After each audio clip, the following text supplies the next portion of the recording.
یعنی آپ صلی اللہ علیہ وسلم کی معرفت انہیں ایسی حاصل ہے جیسے کہ بیٹوں کی معرفت ہوتی ہے،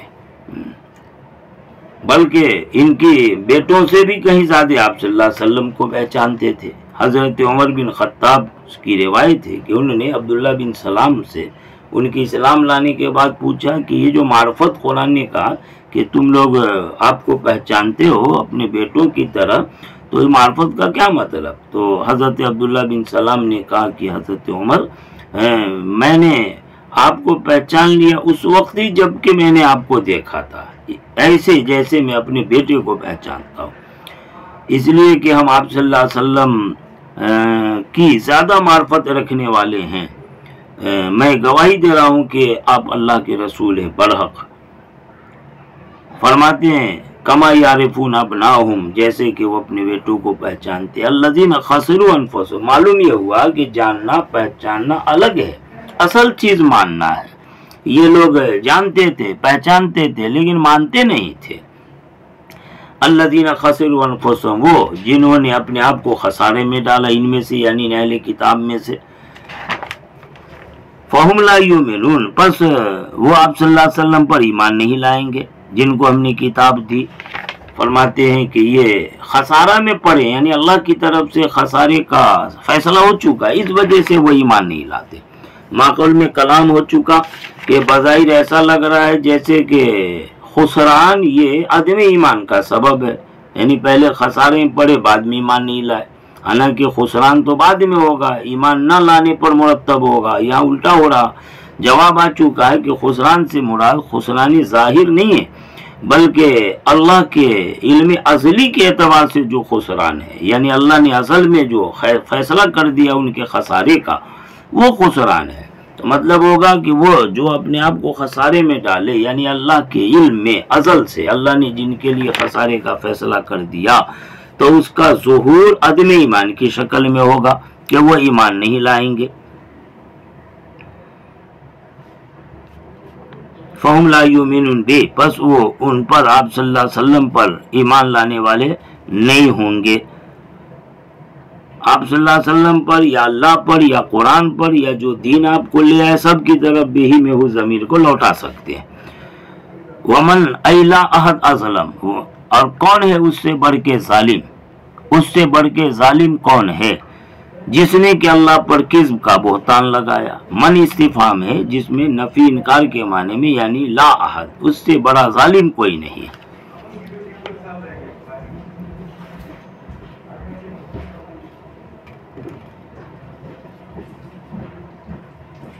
افترا کذب آمد کو کہتے ہیں